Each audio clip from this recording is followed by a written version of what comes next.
Salut, ça va bien, j'espère. Moi, je vais bien grâce à Dieu. Nouvelle vidéo dans la série de l'Épître de Paul aux Romains. Aujourd'hui, on voit le chapitre 7. Dans ce chapitre, on va parler de ce qui s'apparente pour moi à la régénération et la puissance de la grâce. Sachant que nous sommes toujours en fait dans les réalités fondamentales et primordiales qui font suite ou bien qui accompagnent l'écoute ou bien la réception de l'évangile.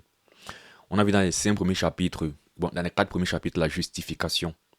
Dans le cinquième, l'assurance du salut. Dans le sixième, la sanctification. Et aujourd'hui, donc, on va voir ce qui s'apparente pour moi à la régénération ou les évidences d'une régénération d'un cœur transformé et la puissance de la grâce également qui accompagne tout cela, le salut.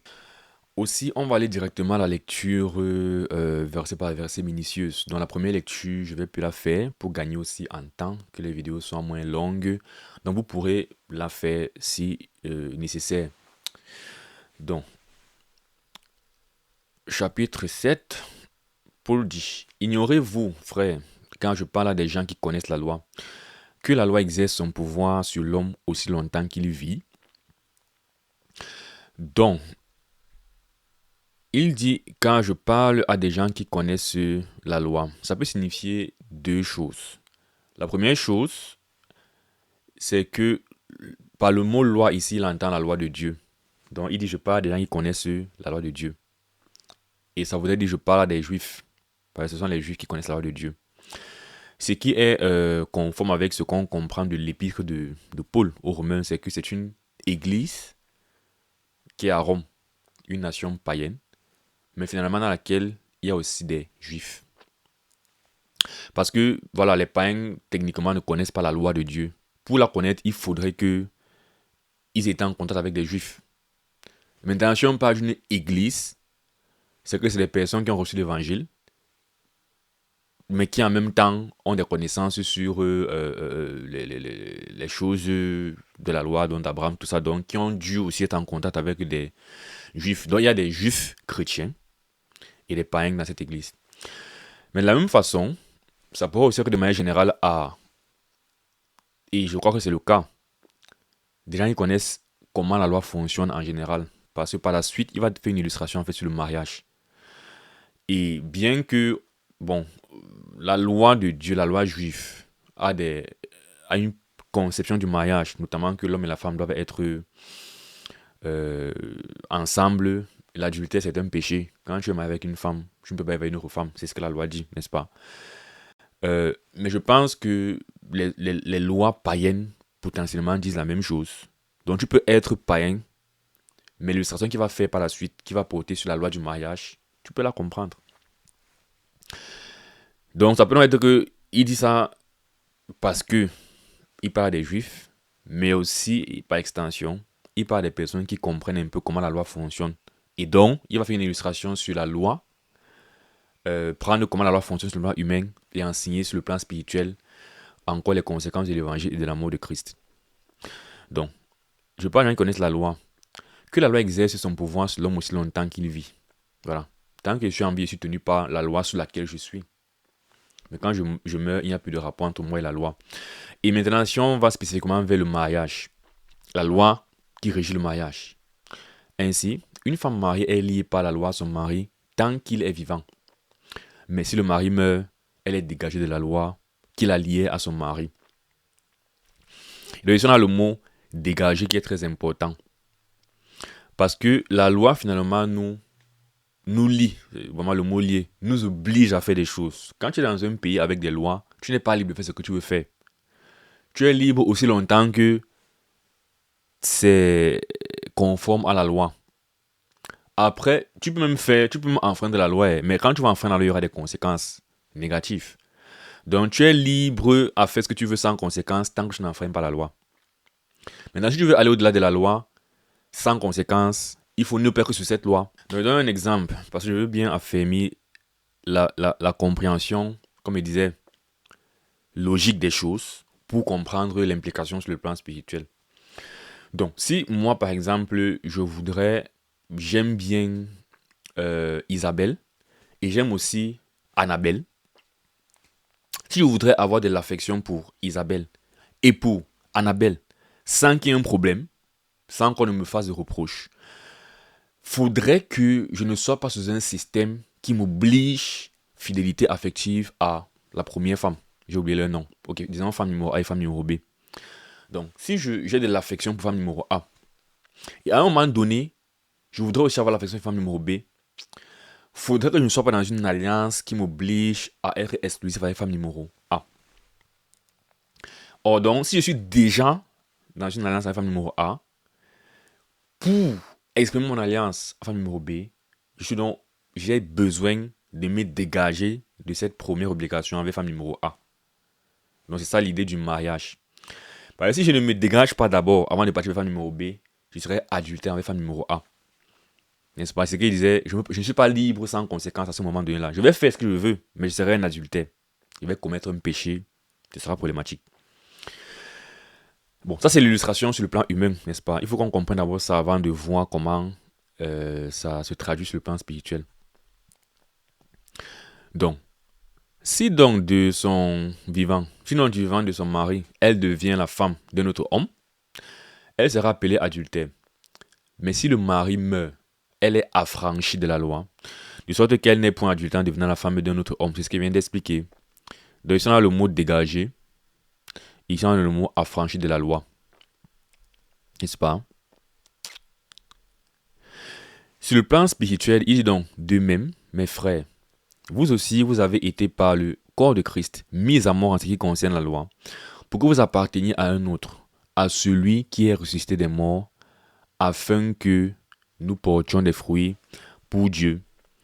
Donc, ce que ça veut dire, c'est que le mot loi renvoie encore à l'alliance. Donc, en fait, la loi n'est que la description des termes qui régissent une alliance.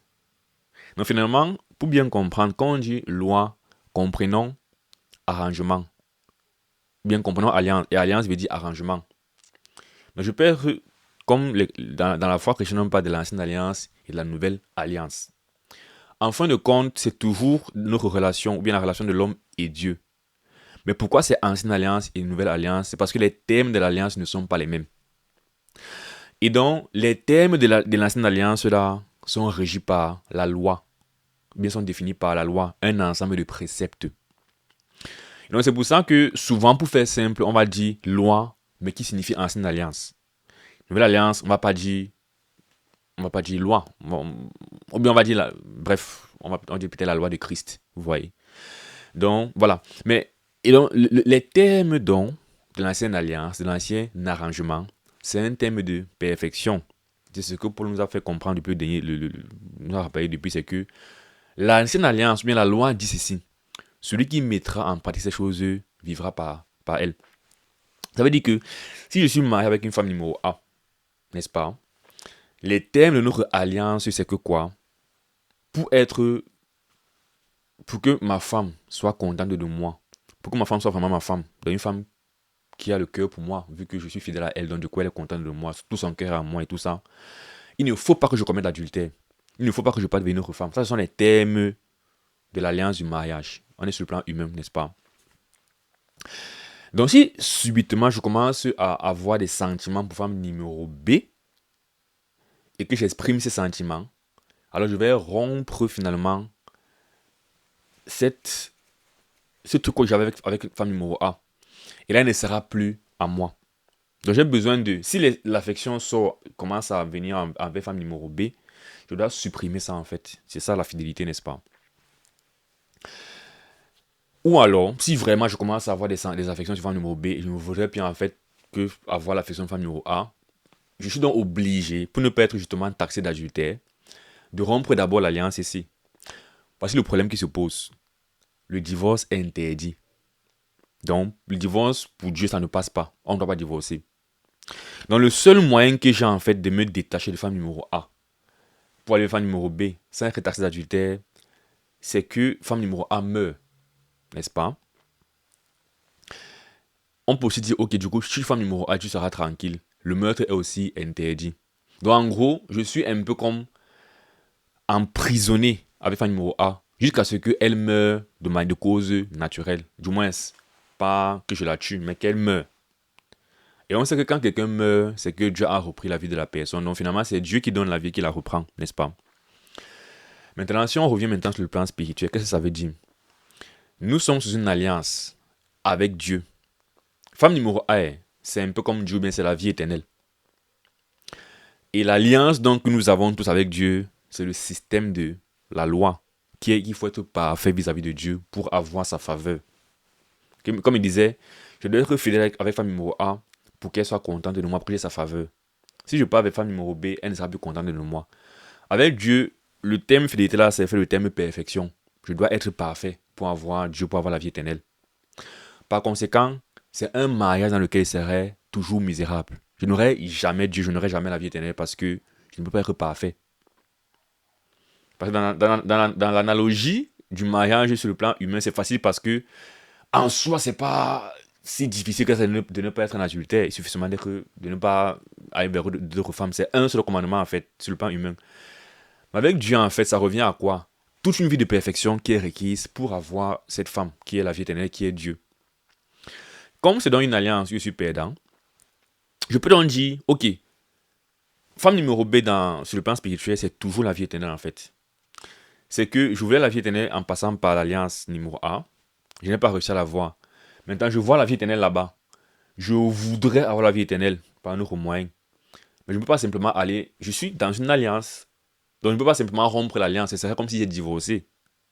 Vous voyez?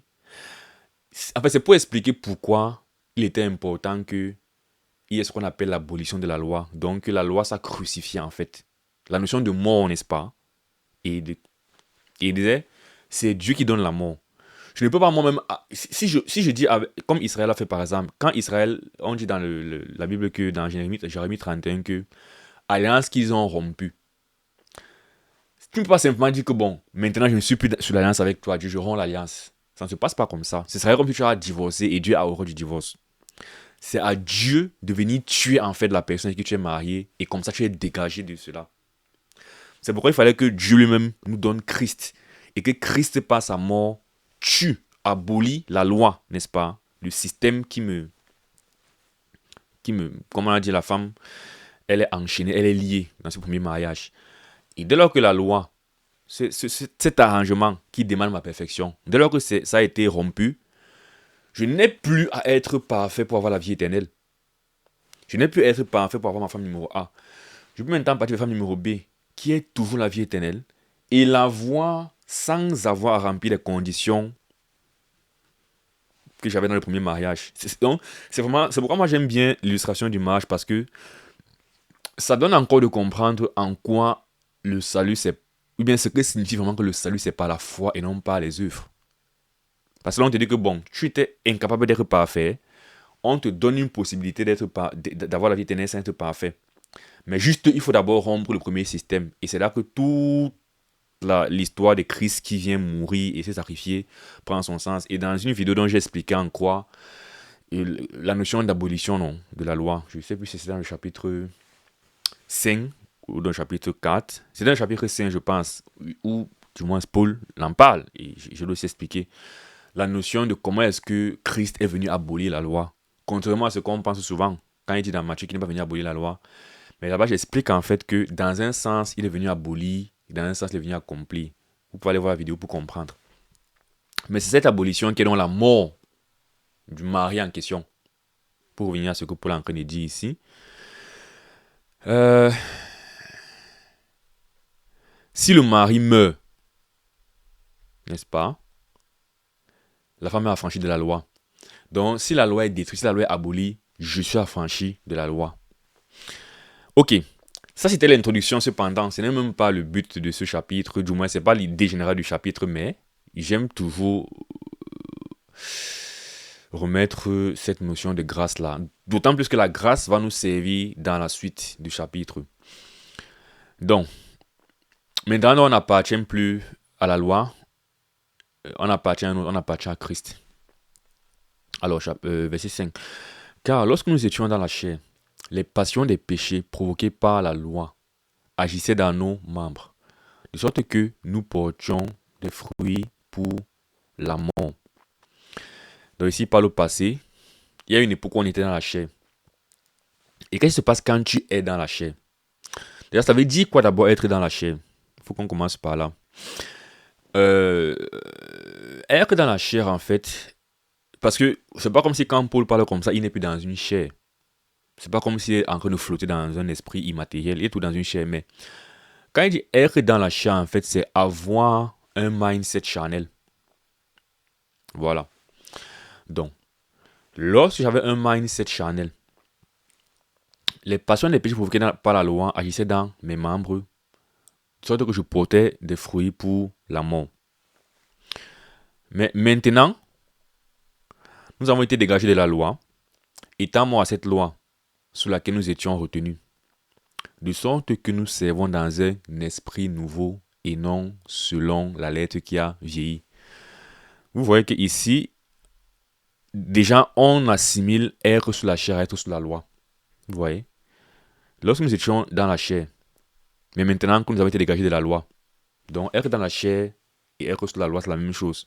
Donc, quand il dit être dans la chair, c'est plus un mindset. C'est comment tu conçois les choses.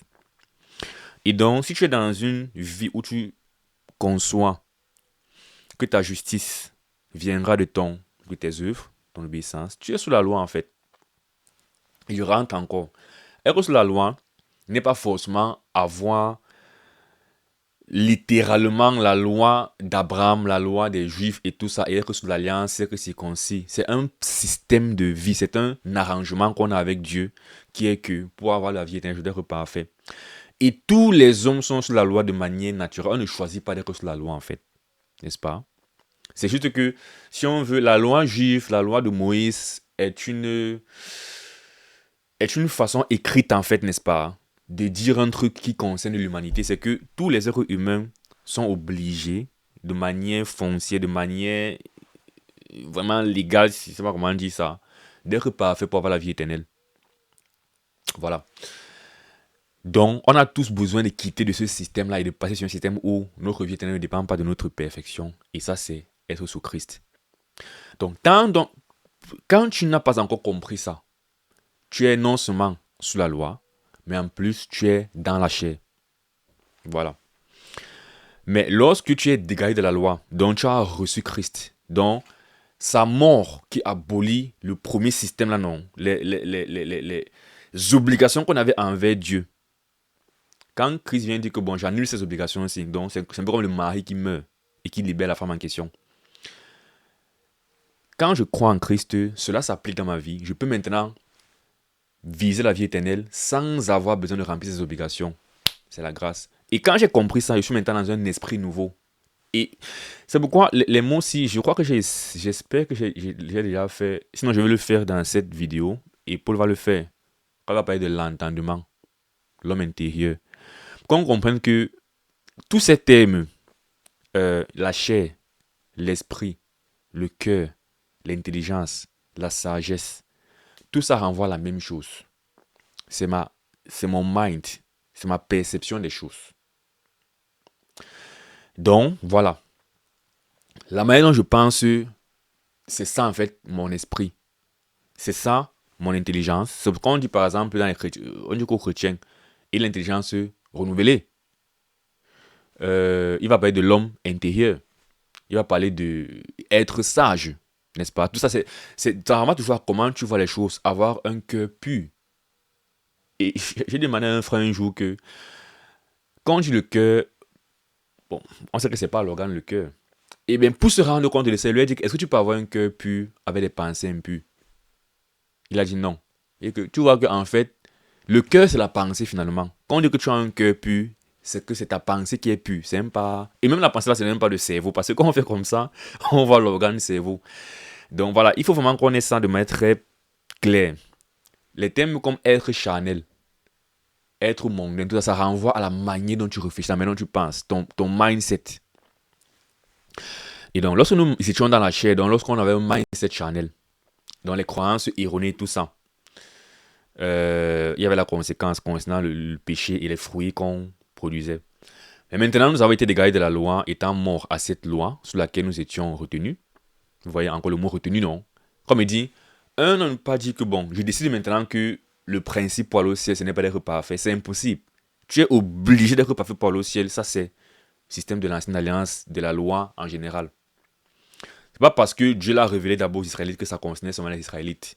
Même les parents étaient sous le même régime.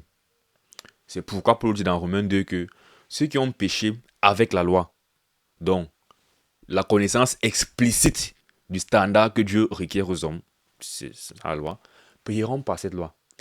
Et ceux qui ont péché sans la loi payeront aussi. Donc vous voyez donc que tu ne peux donc pas dire que je ne connaissais pas la loi, donc c'est impossible que je pêche. Donc je suis libre. Non, non, non. Au fond, tu es toujours sous la loi en réalité, mais pas sous la loi explicitée par les commandements, mais sous la loi qui est que Dieu existe et que nous devons rendre compte à Dieu et qui veut qu'on soit parfait. Et donc, que ce soit le juif ou le païen, les deux doivent arriver à un niveau où ils quittent de ce système-là et entrent dans la foi et sont rachetés en fait par l'œuvre de Christ pour être sauvés. Et quand tu arrives à ce niveau-là, tu es maintenant dans un nouvel esprit. De sorte que nous servons dans un esprit nouveau et non selon la lettre qui a vieilli. Ensuite, que dirons-nous donc? La loi est-elle le péché? Loin de là, mais je n'ai connu le péché que par la loi. Alors pourquoi la question a du sens? Parce qu'il parle un peu comme si être sous la loi équivaut je sais pas comment dire. Bref, quand tu entends être sous la loi et tu entends c'est un mauvais truc en quelque sorte, et il faut être dégagé pour être dans une bonne position avec Dieu, on peut donc se poser la question donc avoir une loi, c'est un problème? C'est la question. Donc que dirons-nous donc? La loi est-elle péché? Réponse, loin de là. Donc on dira Amen. La loi n'est pas péché, la loi n'est pas mauvaise. Maintenant, pourquoi alors il a parlé comme il a parlé? Il explique donc. Mais je n'ai connu le péché que par la loi. Car je n'aurais pas connu la convoitise si la loi n'eût dit tu ne convoiteras point. Donc, c'est quoi le problème de la loi? La loi nous fait connaître le péché. Mais maintenant, je vais aussi essayer aussi d'éclaircir un truc. Parce que Paul dit beaucoup de choses que, en dehors du contexte de Romain, de ce passage, de ce qu'on est en train de lire, on n'aurait pas compris les choses comme ça. Donc, quand il dit que je n'aurais pas connu la convoitise, la loi n'avait pas dit je ne conviendrai point, ce n'est pas littéralement vrai. Tu n'as pas besoin de savoir ça pour commencer à convoiter. Je ne sais pas si vous voyez ce qu'il veut dire. Tu peux naître au fin fond de la jungle. Tu vas exercer la convoitise en fait. C'est-à-dire qu'au fond, en tant qu'être humain, tu vas voir quelqu'un avoir des choses, tu vas convoiter. C'est notre nature. Et donc, pourquoi ici Paul parle comme si tu as besoin de connaître qu'il est écrit, tu ne commettras pas, pour savoir que la convoitise existe et même exerce la convoitise? Ou bien, du moins, la raison pour laquelle il parle comme ça, c'est qu'on doit comprendre qu'il n'enseigne pas vraiment sur le fait d'être capable de faire un truc quand on connaît la loi, mais sur le fait de réaliser la gravité et le problème d'un truc quand on connaît la loi. Et sur ce, à partir de là, nous allons expliquer qu'il y aura deux notions qu'il faudra qu'on connaisse en avançant, ou bien qu'on ait à l'esprit. La notion de la conscience de l'être humain, la conscience de l'être humain, et de la rébellion innée qui est en l'être humain envers Dieu. C'est deux choses différentes. Donc, la conscience, le fait d'être conscient que ça c'est bien, ça c'est mal, et d'être inquiet par rapport à la conséquence de ce qui est fait de bien ou de mal.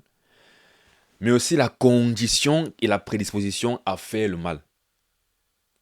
Vous voyez donc que la conscience de quelque chose en fait est liée à la connaissance que j'ai.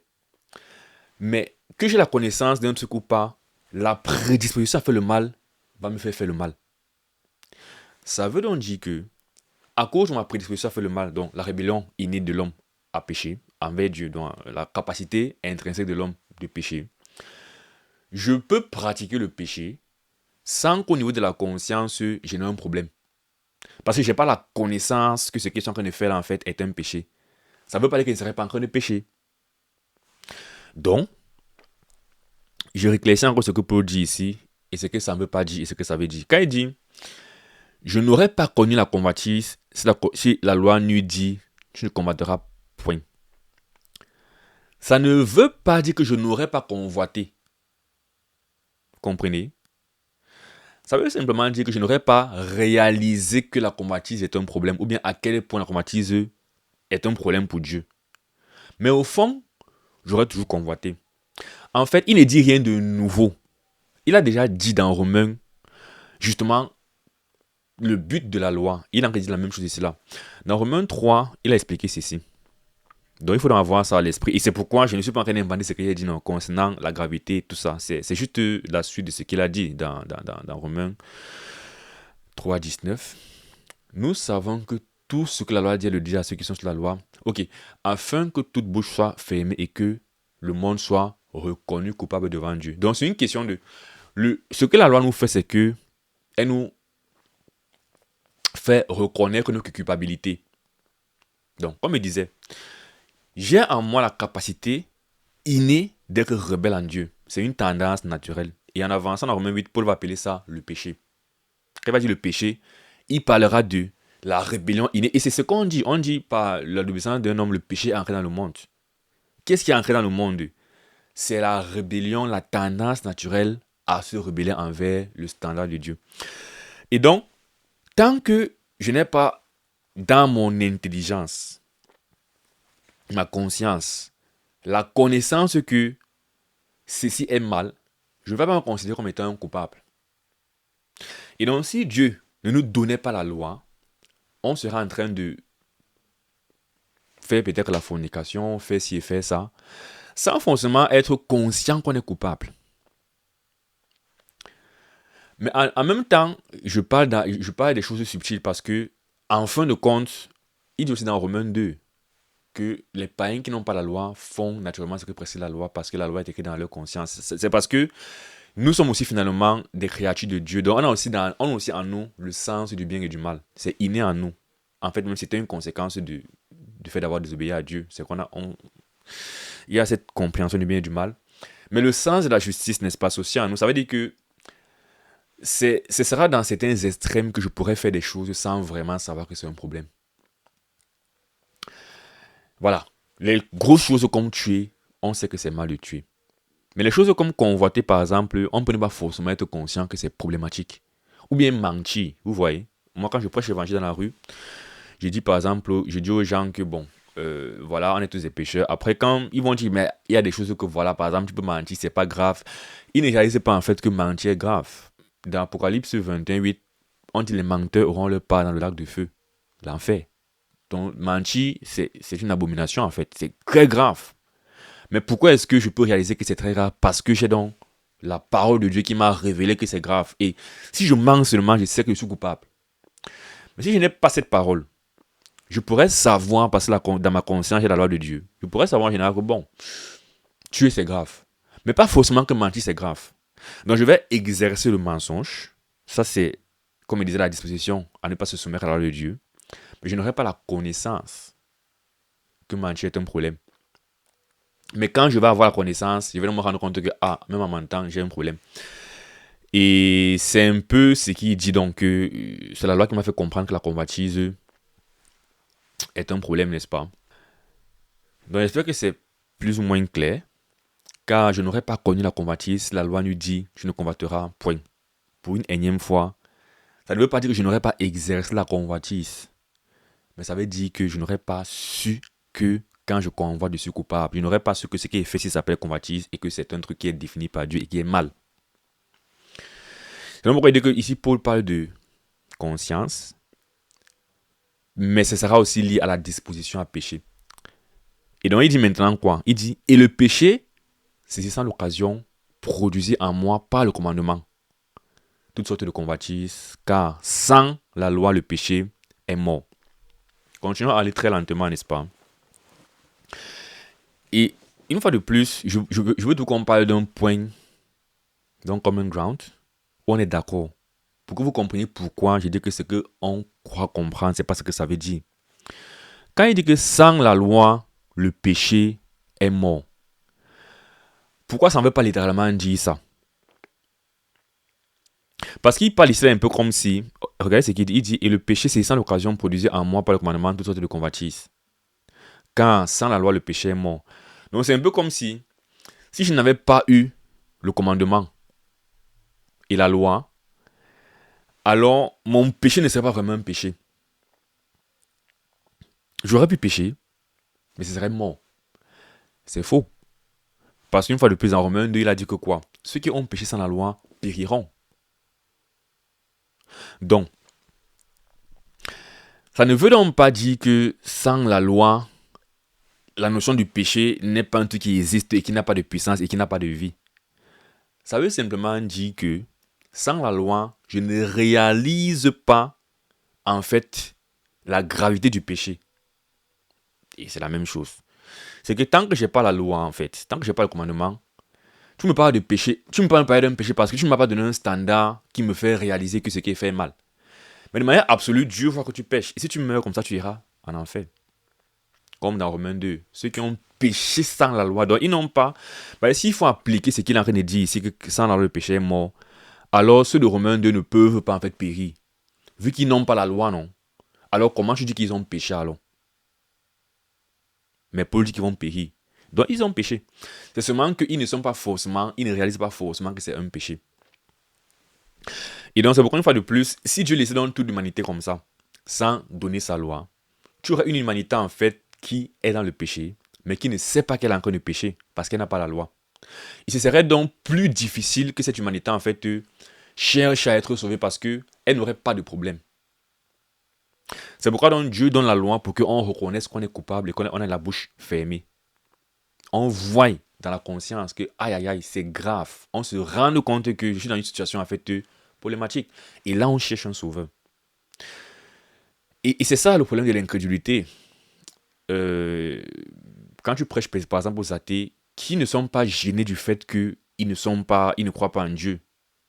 C'est parce qu'au fond, ils ne sont pas conscients que vraiment ce qu'ils font est mal et qu'il y a un jugement. Donc, la conscience n'est pas en fait dérangée par le mal. C'est pourquoi ils ne croient pas, ils ne coupent pas avec Christ, ils ne reçoivent pas Christ en fait.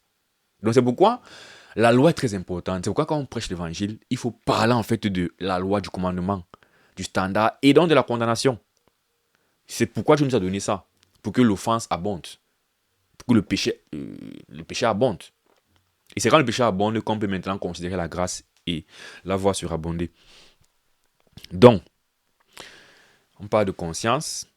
Mais la seconde chose maintenant dans ce passage, c'est maintenant la notion de... Voici maintenant comment la conscience et la rébellion sont liées.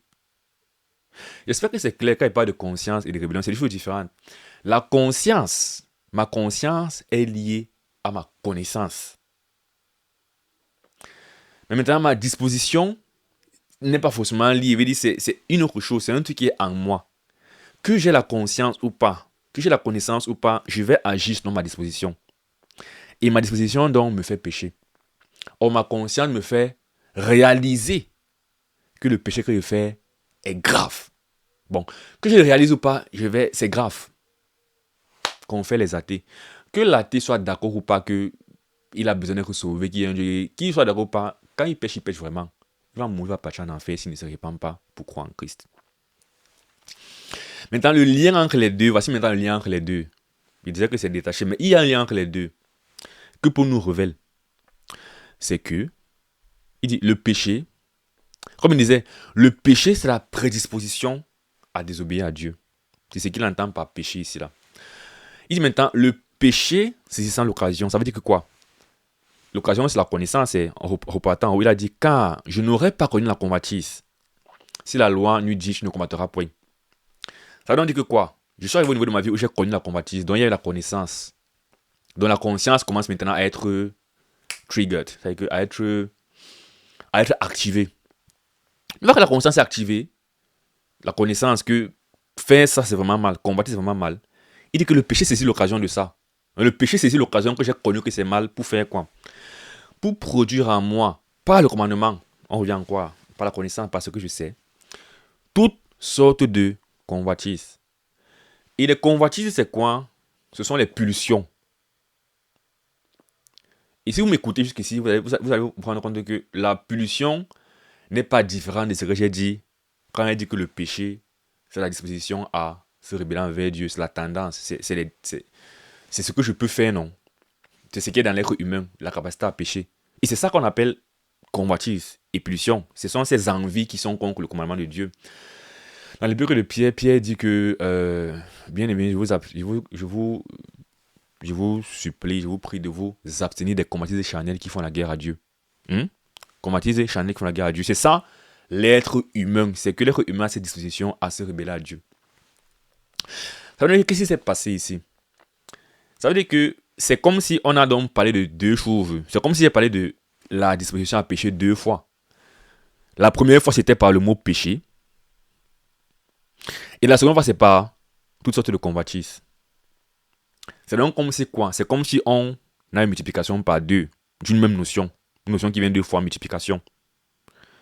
C'est pour dire que quoi? La tendance à pécher est boostée par la connaissance du péché. Donc, on a une tendance à pécher qu'on connaît ce que c'est que le péché ou pas.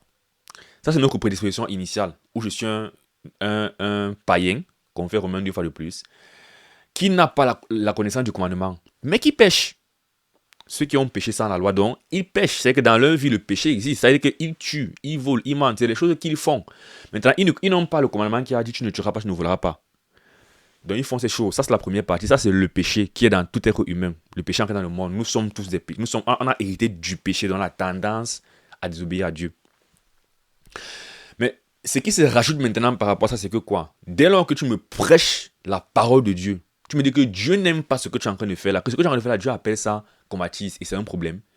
Là maintenant, cette connaissance, ça c'est une révélation que pour nous dire, c'est comme si au lieu que ça me fasse plutôt vouloir arrêter, au contraire, ça me donne encore de davantage exprimer la rébellion envers Dieu. C'est ce qu'il est en train de dire. Dans le péché, saisissant l'occasion, produisit en moi par le commandement toutes sortes de convoitises. Vous voyez? Et donc, pour revenir à ce qu'il disait, il dit, quand sans la loi le péché est mort, par le péché est mort, c'est la gravité de ce qu'il fait n'est pas vraiment là. Donc, je n'ai pas conscience que ce qu'il fait est grave. Et de la même façon, mes pulsions ne sont pas aussi c'est quoi le mot? Multipliées, si on veut. Voilà. C'était important de traîner sur ça parce que ça va nous permettre de comprendre maintenant la différence qui se passe quand je nais de nouveau. Ce qui se passe au niveau du mind. Et aussi ce que Paul dit par la suite en notion de mourir et de vivre, lié à la connaissance de la loi. Il dit par la suite, pour moi, étant autrefois sans loi, je vivais. Mais quand le commandement vint, le péché prit vie et je mourus. Je me rappelle qu'il y a un passage que je voulais lire sur la conscience, n'est-ce pas? Depuis que je parle de conscience, on peut dire que bro, que frère, tu as sûrement inséré le mot là dans ce passage. Mais bon, déjà, le bon sens spirituel doit nous faire, comme il dit souvent, le bon sens spirituel, doit nous faire réaliser justement qu'il parle de conscience et de gravité du péché pour que la parole ne se contredise pas. Pourquoi on ne dise pas que bon, tu peux vraiment pécher, mais comme tu ne connais pas la loi, alors le péché est mort, le péché n'existe pas. Or, dans Romains, il a clairement dit que les gens pêchent sans la loi. Mais ensuite, voilà, on voit clairement que la connaissance du péché donne une conscience en fait qui est accablée justement. Et c'est ça le problème qu'on veut aussi résoudre par l'évangile, non, c'est pas une conscience qui est pure. Quand on te dit, si tu mourrais aujourd'hui, Dieu te juge, tu irais au paradis ou en enfer. Comment il va pour répondre à cette question avec la conscience tranquille? C'est si et seulement si ce problème du péché que je connais maintenant si a pu être enlevé. Donc un des trucs que l'évangile résout, que le salut résout, c'est ce problème de conscience en fait, qui a été activé par la connaissance du commandement de Dieu. Dans Hébreu, Paul en parle, bon, l'auteur d'Hébreu en parle. Hébreu 9, on dit ceci, le Saint-Esprit, montré par là, il rappelle un peu justement la notion de lieu, c'est le lieu très saint, séparé par le voile. Le lieu très saint, c'est la vie éternelle. C'est la présence pleine de Dieu. Et il dit sous la loi, c'est impossible d'atteindre Dieu. Et donc là, on décrit comment les choses étaient. Et il dit le Saint-Esprit montrait par là que le chemin du lieu très saint n'était pas encore ouvert tant que le premier tabernacle subsistait. Regarde la consistance des Écritures. Le premier tabernacle représente la loi. Et j'ai dit ceci, c'est que, c'est pas moi qui ai dit, le lieu très saint, c'est la présence parfaite de Dieu, c'est la vie éternelle. N'est-ce pas? Il dit c'est impossible d'avoir la vie éternelle tant que le premier tabernacle subsiste encore. Donc, tant que la loi subsiste, tu as dit que quoi? L'image du mariage. Si je veux atteindre la vie éternelle, dans la femme numéro B, qui est aussi la vie éternelle, étant dans une alliance avec la femme numéro A, qui est la vie éternelle, mais que je ne peux pas atteindre parce que je suis dans la loi avec Dieu et je pêche. J'ai besoin d'abolir ce premier système pour pouvoir atteindre la vie éternelle par Christ, par une autre voie, n'est-ce pas? Et donc, il dit, c'est donc ce que dans la loi, on voit que tant qu'on est sous la loi, alors le lieu très saint, la présence de Dieu n'est pas encore accessible. Maintenant, on continue. C'est donc une figure du temps actuel où l'on présente des offrandes et des sacrifices qui ne peuvent rendre parfait sous le rapport de la conscience, celui qui rend le culte. Voici le mot conscience. Donc, quand il parle du temps actuel, il parle de ceux qui, dans le temps où il est en train d'écrire cette lettre-là, pratiquent encore les rites de l'ancienne alliance, dont les sacrifices, qui mettent encore leur espérance. Vous voyez, marcher sur la chair. Ceux qui sont encore sur une disposition où c'est ce que je vais faire qui va me donner le salut. Bref, la loi, non. Et une fois de plus, j'essaie vraiment de rendre ça facile à comprendre. Essayez d'arriver à un niveau où, quand vous entendez le mot loi, vous ne pensez plus à la loi juive. Vous pensez à le principe de vie où mon salut repose sur mes mérites. Vraiment, je vous dis ça clairement. Moi, quand il dit loi, je ne pense même plus à la loi juive. Sauf si c'est dans un contexte où j'ai besoin de parler peut-être de l'expiation spécifiquement ou du sabbat. Mais quand on parle surtout d'évangile, n'est-ce pas, de salut, et que j'utilise le mot loi, et que même la Bible utilise le mot loi, il faut vraiment comprendre que c'est au-delà de l'alliance avec Dieu. Mais c'est l'alliance juive avec la circoncision et toutes ces choses. Mais c'est vraiment le principe selon lequel, pour aller au ciel, on doit être parfait devant Dieu. Et à chaque fois que tu vas comprendre ça comme ça, tu vas dire, ce principe est impossible. Et on va te dire, c'est vrai, c'est impossible. Donc il y a un autre principe qui existe, c'est le principe de la foi. D'où tu vas donc voir que quand on dit dans la loi, c'est vraiment un truc impossible. Du coup, il faut passer à la foi. Mais anyway, je disais quoi où l'on nous offre des offrandes et des sacrifices qui ne peuvent rendre parfait sous le rapport de la conscience. Donc, tant que tu es sur ce système de pensée-là, la conscience où tu as peur de l'enfer, parce que tu as pris connaissance que ton péché est grave, ne sera jamais tranquille devant Dieu. Et c'est ça la loi. Bref, je prenais le passage pour montrer que la conscience vraiment est activée par la connaissance de la loi de Dieu. Et donc, c'est de ça que Paul est en train de parler quand il dit que la connaissance du commandement l'a fait mourir, ce genre de choses. Le mourir, c'est que c'est sa conscience en fait qui a été perturbée. Il perd la paix. Il se rend compte que vraiment je mérite l'enfer. Parce qu'il a connu en fait que Dieu a dit ceci est mal. Et pourtant, j'étais en train de dire que c'est l'une des choses que justement l'évangile rejoue, c'est ce problème de conscience, n'est-ce pas? Hébreux 10, 1 à 3, on continue.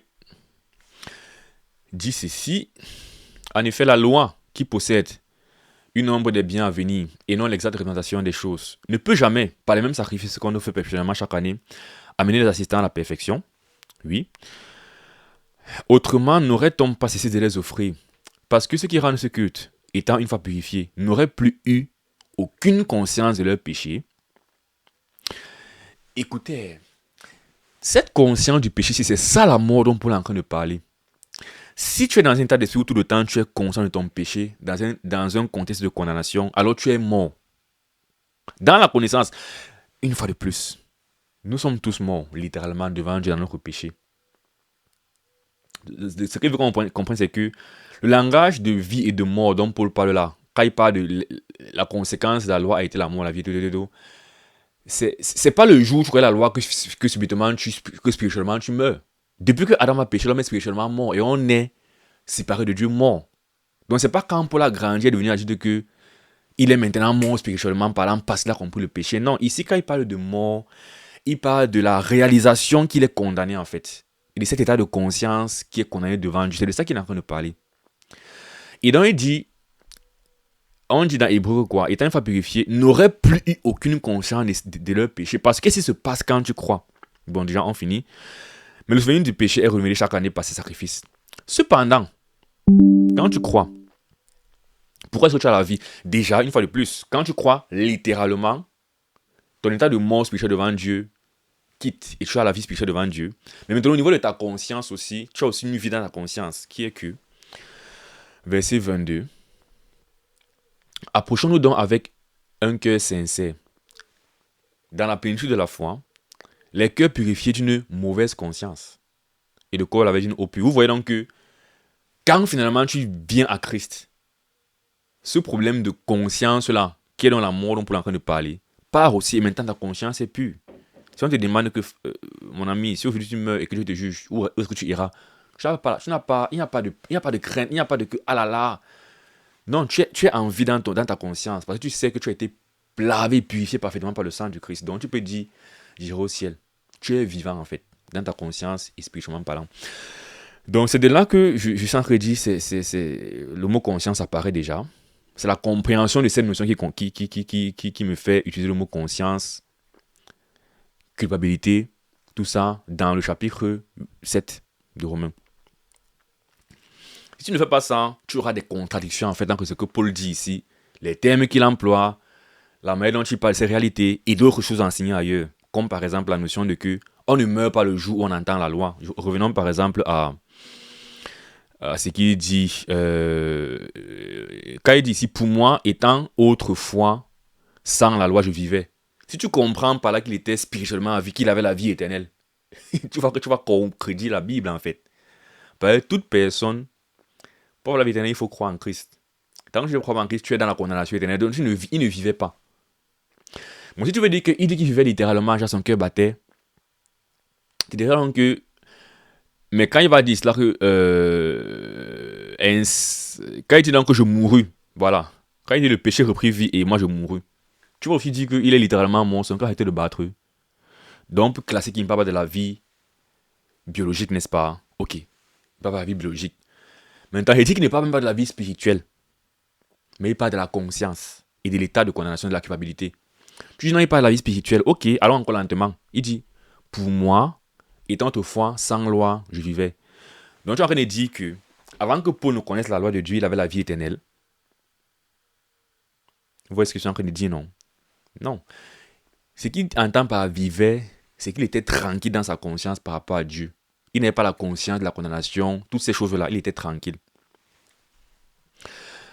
Et donc, ayant compris ça, mais quand le commandement prit vie, quand le commandement vint, pardon, la connaissance du commandement, le péché reprit vie et moi, je mourus. Dans la mort, c'est dans cet état de crainte, condamnation, tout ça. Dans la conscience, une fois de plus. Et donc, ainsi le commandement qui conduit à la vie se trouva pour moi conduire à la mort. Pourquoi est-ce qu'il dit que le commandement conduit à la vie ici là? Nous nous embrouillons pas. On n'a pas à être... Moi, il dit souvent que pour moi, ce qui m'aide vraiment dans la compréhension de ces passages, c'est d'avoir simplement les fondamentaux clairs dans mon cœur. Et que quand tu as le fondamental qui est clair dans ton cœur, quand tu vois un passage qui semble aller dans tous les sens, pars du fondamental et déduis ce que le passage peut vouloir dire. Parce que ici, jusqu'à présent, tu comprenais que le commandement est une mauvaise chose. Maintenant, il te dit que le commandement conduit à la vie, tu peux être embrouillé. Mais ne sois pas embrouillé. Parce qu'en réalité, le commandement doit conduire à la vie. Partons dans Romains. Bon, c'est vrai que c'est dans le futur. Dans Romains 10. Mais il a aussi dit avant, dans tous les cas, et c'est un passage qui est de l'Ancien Testament, qui dit ceci. Moïse définit en effet la justice qui vient par la loi. L'homme qui mettra ces choses en pratique vivra par elle. Donc, le but du commandement, c'est de donner la vie. Donc, vraiment, le commandement, c'est une chose qui conduit à la vie. Vous voyez? Mais le problème, c'est que ce commandement, pour lui, l'a conduit à la mort. Et pas seulement pour lui, pour tous les hommes. Dans quel sens? Dans le sens, une fois de plus, que ce commandement leur fait réaliser que tu ne risques pas de mettre ces choses à la vie. Donc, tu ne risques pas de mettre ces choses en pratique, pardon. Donc, tu n'arriveras pas à la vie. Donc, tu ne vivras pas. Donc, tu es condamné. C'est ce qu'il dit. Il dit, Moïse définit la justice qui vient de la loi comme ça. L'homme qui mettra ces choses en pratique vivra par elle. Donc, quand tu entends ça, de manière absolue, ce commandement a été fait pour arriver à la vie. Mais ce que toi, personnellement, en tant qu'être humain, en l'écoutant, tu vois que je vivrai si je les mets en pratique. Mais tu réalises en même temps que je ne peux pas les mettre en pratique, donc je mourrai. C'est pourquoi ce commandement pour toi conduit à la mort, alors qu'il était censé conduire à la vie. Une fois de plus, pas seulement pour toi, pour l'humanité entière. Et même, avant d'arriver au chapitre justement 10, pour ne pas dire que c'est parce que j'ai tout le romain que je pouvais comprendre sans lisant le chapitre 7, au chapitre 2, il avait dit ça. Il avait dit que ce ne sont pas ceux, en effet, qui écoutent la loi, qui sont justes devant Dieu, mais ce sont ceux qui la mettent en pratique qui seront justifiés. Même chose, c'est que quand tu entends la loi te dit que il faut mettre ça en pratique pour être justifié. Et tu écoutes que, waouh, il faut vraiment ne pas mentir, ne pas voler, jamais, jamais, jamais, jamais pour être justifié. On te dit, oui, tu comprends que, oh, je vais partir en enfer. C'est comme ça que le commandement qui est censé donner la vie, qui est censé justifier, te donne l'amour. Autre chose, et il va le dire dans les chapitres suivants, on dit, les Juifs recherchent la justice, mais pas la loi. Ils ont usé sans intelligence. Mais ce que les Juifs cherchent, ils ne l'ont pas obtenu, mais l'élection l'a obtenu, parce que c'est par la grâce qu'on est sauvé. Donc, et c'est pour dire que Paul est simplement consistant. Je veux dire, et par la grâce de Dieu, moi, je sais pas, c'est juste que c'est des réalités qui sont comme étant fondamentales. Du coup, chaque fois que je vois un verset, je fais rapidement le lien avec les autres, parce que c'est vraiment la même personne, Paul, qui parle de la même notion, même s'il est papy, mais finalement, il est consistant. Et donc, le commandement doit mener à la vie. Mais il faut qu'on comprenne que ce n'est pas par ce commandement qu'on arrivera à cette vie. On doit chercher une autre voie pour arriver à la vie, qui est la voie de l'élection, de la grâce, de la foi. Et donc, tant qu'on n'est pas encore à ce niveau-là, alors la connaissance du commandement nous fait mourir. Donc, on reste dans un état de condamnation dans la conscience. Pour moi, étant autrefois sans loi, je vivais. Mais quand le commandement vint, le péché reprit vie et moi, je mourus. Ainsi, le commandement qui conduit à la vie se trouva pour moi conduire à la mort. Ce n'est pas que pour Paul. C'est pour toute l'humanité. Je vais encore, excusez-moi d'être redondant, mais c'est pour que ça cale, soit clair. Il n'a pas dit un truc différent de ceci. Afin que toute bouche soit fermée et que tout le monde soit reconnu coupable. C'est ça en fait, c'est la culpabilité le problème. C'est quand le commandement nous vient, on se rend compte qu'on est coupable. Et c'est là qu'on meurt dans la conscience. On était déjà mort spirituellement parlant. Quand il dit qu'il vivait, c'est que dans sa conscience, il était tranquille. Il ne se sentait pas coupable, il ne se sentait pas problématique. Voilà. Mais quand il écoutait le commandement, sa conscience a été troublée. Il est mort. N'est-ce pas? Et quand tu presses dans la rue, c'est ce que tu essaies justement de faire réaliser aux gens. C'est que les gens vivent sans se soucier en fait du lendemain.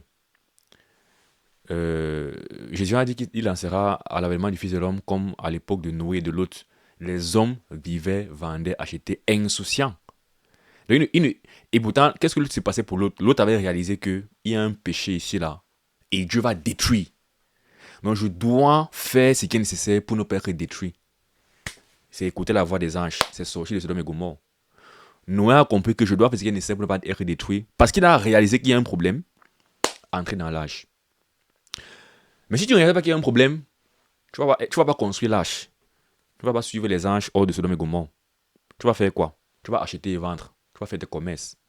Et quand même te dit qu'il y a un problème qui arrive, comme il y a le côté où tu n'as pas pris vraiment réalisé l'état des choses, tu ne vas donc pas te comporter en conséquence. Donc la meilleure chose que tu peux faire à quelqu'un, c'est de lui faire réaliser en fait le danger dans lequel il est. Parce que c'est quand tu te réalises le danger que tu commences à chercher la solution.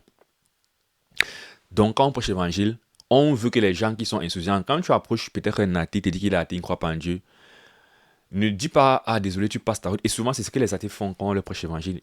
Quand on les approche, ils disent, je suis athée, oh, désolé, passe ta route, je ne suis pas chrétien. Ils ont l'impression qu'on sort dans la rue pour voir des chrétiens et parler à des chrétiens. Et pourtant, techniquement, un chrétien est déjà sauvé. Un chrétien n'a plus besoin de l'évangile. On sort vers ceux qui ne sont pas encore sauvés parce qu'ils n'ont pas réalisé qu'ils sont dans les problèmes. Donc, on veut les faire comprendre qu'ils sont dans les problèmes. Donc, on va leur parler du jugement de Dieu.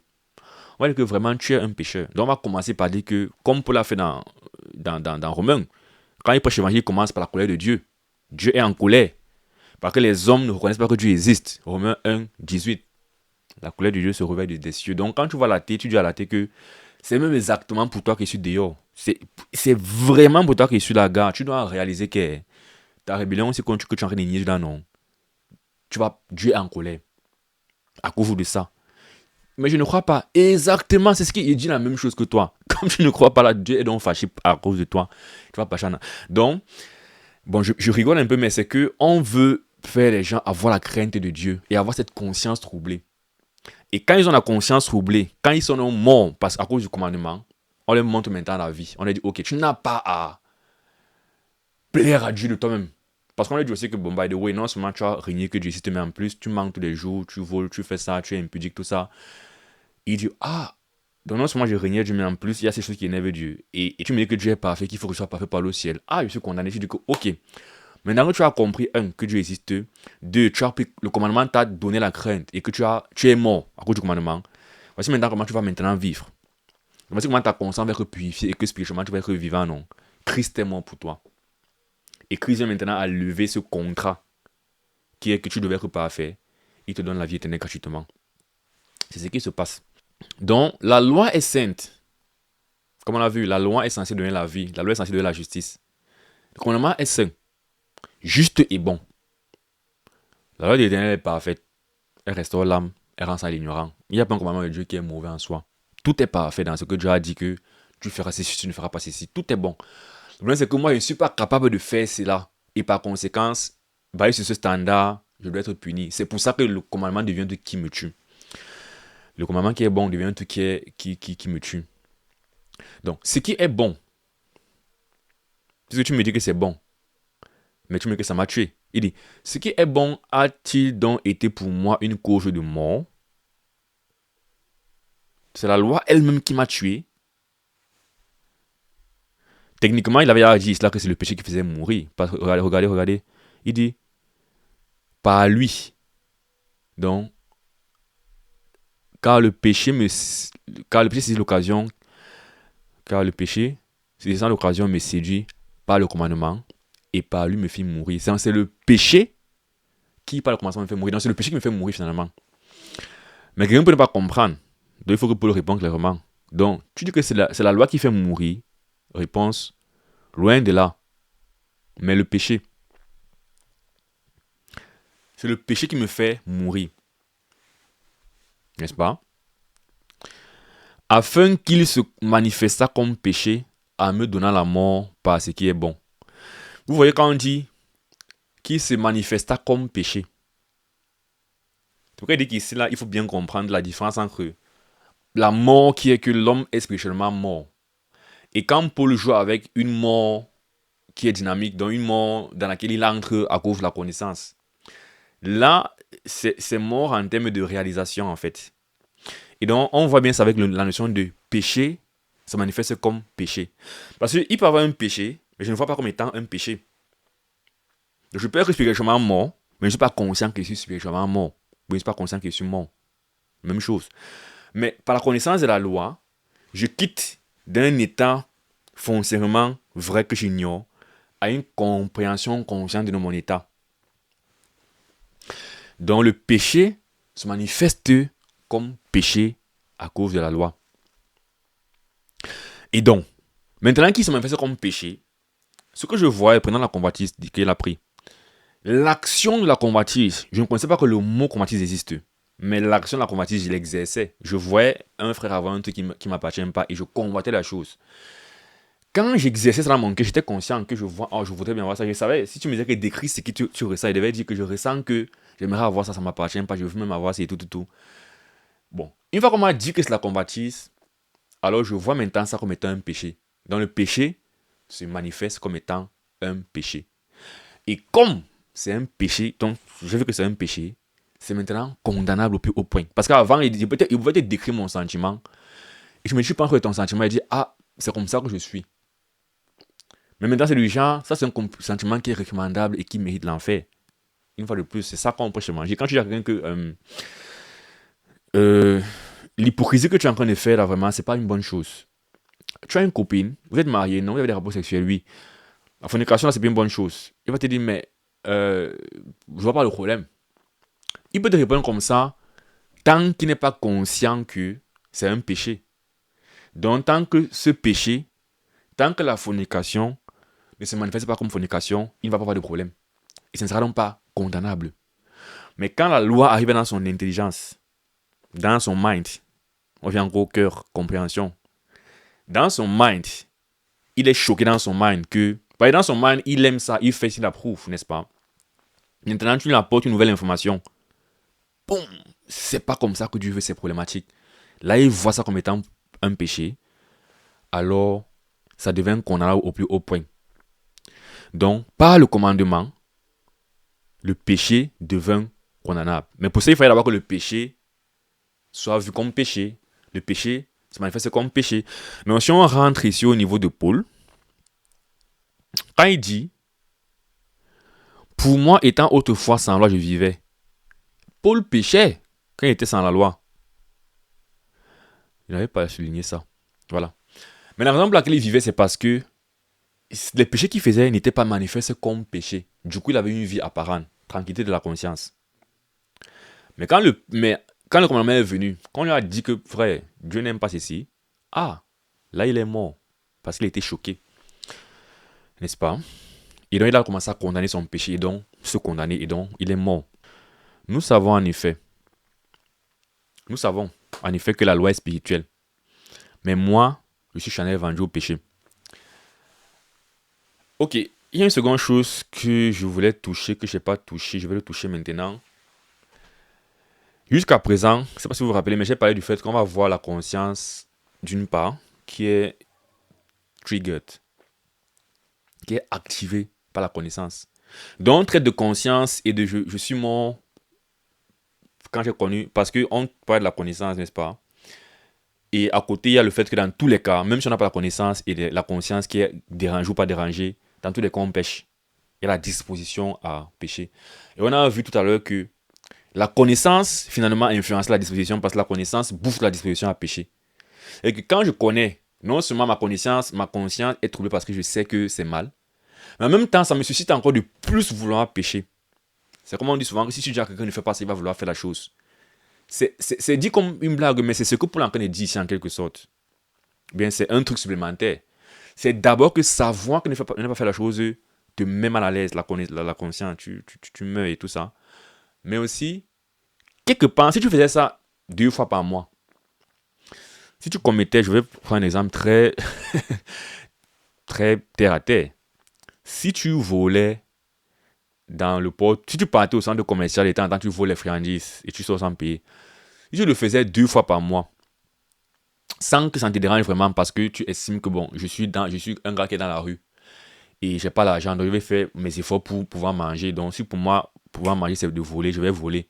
Donc pour toi, vous voyez comment dans l'entraînement, en fait, c'est pas un problème en soi. C'est même justifié quelque part, vous voyez. Si je le faisais 2 fois par mois, une fois qu'on t'a arrêté, on t'a dit calme-toi, c'est vraiment un problème. Que même un péché, même un SDF qui vole, c'est un péché, c'est mal. Ce que pour lui, c'est que tu vas commencer à vouloir le faire 4 fois par mois. Vous voyez donc qu'il y a 2 choses. Il y a le fait que le SDF a d'abord la disposition à pécher parce que c'est un pécheur. Donc pour lui, quand il a le problème, il estime que c'est juste maintenant de pouvoir voler. Il n'a pas encore eu la connaissance, il vole simplement. Maintenant, quand je dis que c'est tout mal de le faire, il a la connaissance, mais ce que pour lui, c'est que ça va aussi susciter encore des pulsions qui vont se manifester par plus de vol. Et donc pour résoudre donc ce problème, là on va maintenant migrer vers la régénération. Parce que jusqu'à présent, on parle de quelqu'un qui est charnel, n'est-ce pas? Parce que pour voir dans la loi la condamnation, il faut trouver être charnel. Parce que moi aujourd'hui, j'aime la loi de Dieu. Moi aujourd'hui, quand je vois la loi, je ne vois pas la mort. Parce que je suis maintenant spirituel. Donc je suis quitté de la croyance que c'est par mes œuvres que je vais être sauvé, tout ça. Donc je peux voir la loi et reconnaître que la loi est une bonne chose. Mais tant que tu... Et du coup, considérer que le commandement ne me fait pas plus pécher, par exemple. Pourquoi? À cause de 2 choses. De la régénération et de la grâce. Alors, la grâce. Prenons la grâce, par exemple.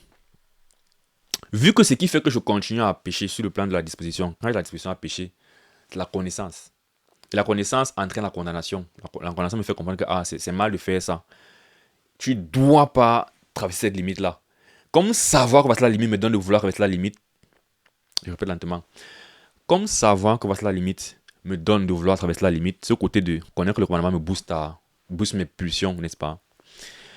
Si je veux contourner ça, il faut que je me dise que je n'ai pas à traverser la limite en fait. Vous voyez un peu? C'est-à-dire que c'est ça la loi. La loi me dit tu dois être parfait pour aller au ciel. Du coup, je continue plutôt à pécher. Alors que ça devait me pousser vers l'autre, dans l'autre sens. Donc, si je veux savoir qu'il faut être parfait, bref, que voici le standard pour le ciel, sans toutefois que ça crée en moi l'envie de plus pécher, il faut que je me dise que je n'ai pas à être parfait comme ça, à respecter ce standard pour partir au ciel. Donc, il faut que j'intègre la grâce dans mon mind. En intégrant la grâce, bizarrement, ça ne va pas me pousser à plus pécher.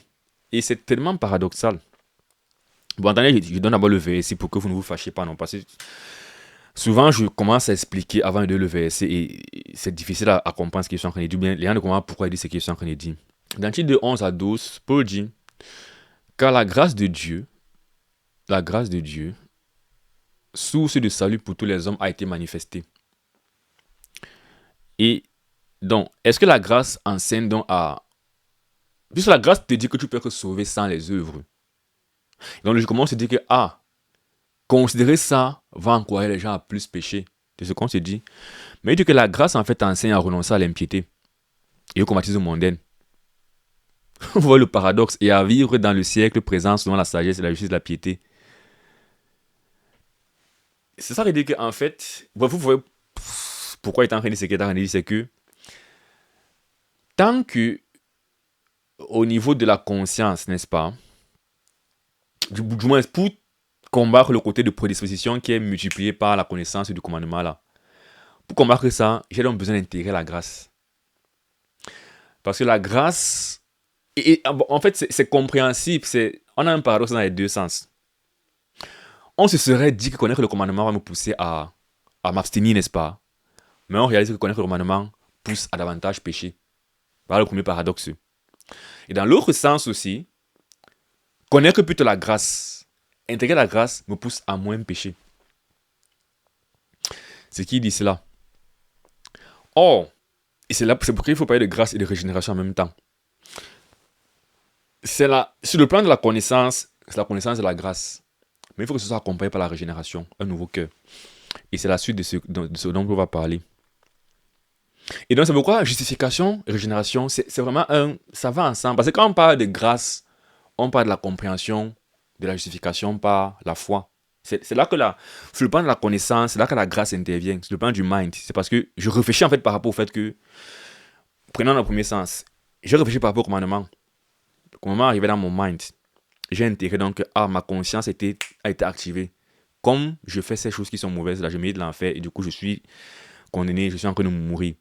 Donc pour résoudre sur le plan de la connaissance ce problème, j'ai intérêt simplement que je n'ai même pas à respecter ces commandements. Christ est là, je peux croire. Et sa grâce me sauve. Donc là, ça résout le problème sur le plan de la connaissance. Maintenant, quand on descend au niveau de ton être, la disposition à pécher là, qui était là dans tous les cas, il faut aussi qu'elle soit changée. C'est maintenant là que la régénération intervient. N'est-ce pas? Donc la régénération, c'est pas une question de connaissance. C'est une question de puissance dans ton être intérieur. Et c'est un truc que le Saint-Esprit fait. C'est pourquoi moi il dit ceci. La régénération vient après la justification. Ou bien la régénération vient après la foi. Bon, c'est en même temps la justification. Mais la régénération vient après la foi. J'ai d'abord cru à une réalité. Ça, c'est mon mind qui est actif. Mais quand je transforme mon cœur, c'est pas un truc que je fais activement. C'est une conséquence spirituelle et surnaturelle de ma foi en Dieu. Il rentre comme encore la nouvelle naissance. C'est pourquoi dans la nouvelle naissance, quand on dit qu'il faut naître d'eau et d'esprit, moi je vois dans l'eau, c'est le baptême, l'engagement du monde conscient. Une fois de plus, mon mind est engagé. C'est est-ce que tu acceptes ou pas? Est-ce que tu t'engages ou pas? L'engagement du monde conscient qui vous sauve par la résurrection. Donc, tu as écouté que Christ est mort et ressuscité. Est-ce que tu t'engages par rapport à ce message? Pourquoi il est mort et ressuscité? Parce que tu es un pécheur. Tout ça entre dans l'eau. C'est que tu es un pécheur, tu mérites l'enfer, tu ne peux pas te sauver de toi-même. Christ, lui, il est mort et ressuscité pour te sauver. Donc, tu dois te repentir et croire. Tu es d'accord. Tu t'engages par rapport à cela. Ça, c'est le mind, c'est l'eau, le baptême. Je crois. Mais par la suite, quand le Saint-Esprit transforme ton cœur, tu ne vois pas comment ça se passe. Et même dans Jean 3, il dit que celui qui est né de l'Esprit, il est comme le vent. On ne sait pas où... Qu'est-ce qu'il dit? On ne sait pas où il vient, où il part. On sent seulement ses effets. C'est que quand tu crois, tu te rends compte que j'ai des nouveaux désirs. Tu te rends compte que ça me plaisait avant, ça me plaît plus. Donc c'est juste que des pulsions sont différentes. Tu es une nouvelle créature. Ça, c'est le côté régénération là-bas. Et on va donc migrer vers ça ici, là, maintenant. Ok. Vous savez en effet que la loi est spirituelle. Mais moi aussi, j'en ai vendu au péché. Donc voilà, le commandement est un truc de spirituel dans le sens que c'est conforme. Quand il disait que quand on dit esprit spirituel, pensez toujours à mind, à conception des choses. Le commandement, la loi est spirituelle parce que la loi est conforme à la volonté de Dieu. C'est pourquoi c'est spirituel. Ça ne veut pas dire que c'est un truc qui est matériellement immatériel, si ça peut se dire. Mais c'est spirituel parce que la loi, en fait, c'est un ensemble de préceptes. Et donc, c'est spirituel parce que c'est conforme à Dieu. Tandis que lui, il est charnel parce que dans son mind, il n'est pas conforme à Dieu. L'homme charnel, comme on verra au chapitre 8, n'est pas d'accord avec la manière dont Dieu voit les choses. La loi est d'accord avec la manière dont Dieu voit les choses. Mais moi, être humain, je ne le suis pas. C'est pourquoi je suis charnel. Vendu au péché. N'est-ce pas? Maintenant, car je ne sais pas ce que je fais. Je ne fais point ce que je veux. Et je fais ce que je hais. Bon, mais l'autre chose que je pense quand même pour donner du sens à ce qu'il va dire par la suite, c'est que ici, Paul va maintenant migrer vers le combat qui se crée après que quelqu'un soit régénéré. C'est vrai, il disait que dans ce chapitre, je vois la régénération. C'est que l'homme charnel, en fait, lui, il pêche. Et il aime son péché. N'est-ce pas? Et quand je lui fais comprendre que ton péché est grave, il est maintenant condamné parce qu'il aime son péché, je lui dis qu'il doit arrêter. Donc, c'est dommage pour lui. Vous voyez? Mais quand tu crois, ce mindset channel, en fait, tu l'abandonnes, non? Et tu commences maintenant à dire, je suis maintenant d'accord. Donc, non, quand tu me dis que c'est mal là, non. Je suis même en plus d'accord que c'est mal. Et il se crée maintenant, en fait, ce combat entre les dispositions qui étaient là depuis, c'est-à-dire ce que Adam nous a laissé, et ce que le Saint-Esprit est venu faire dans la vie de quelqu'un. Parce qu'avant qu'il y ait le Saint-Esprit, il n'y a que les dispositions d'Adam qui sont là. Mais quand l'Esprit entre, l'Esprit met dans cette partie dont je parlais, ces nouveaux désirs en toi. Et du coup, il y a maintenant ce combat entre tes nouveaux désirs et les anciens désirs. Du coup, je ne sais ce que je fais. Je ne fais point ce que je veux, je fais ce que je hais. Il y a maintenant deux volontés en lui. Or, si je fais ce que je ne veux pas, je reconnais par là que la loi est bonne. Et maintenant, ce n'est plus moi qui fais, mais c'est le péché qui habite en moi. C'est pourquoi il fallait bien définir le péché depuis le départ, vous voyez. Quand il dit c'est le péché qui habite en moi, on rentre toujours à quoi? L'être humain a une disposition à pécher qui est en lui. Même quand je te convertis, ça ne part pas. C'est simplement qu'il y a un truc qui s'ajoute, la conséquence du Saint-Esprit s'ajoute en toi. Mais ce qui était là ne part pas.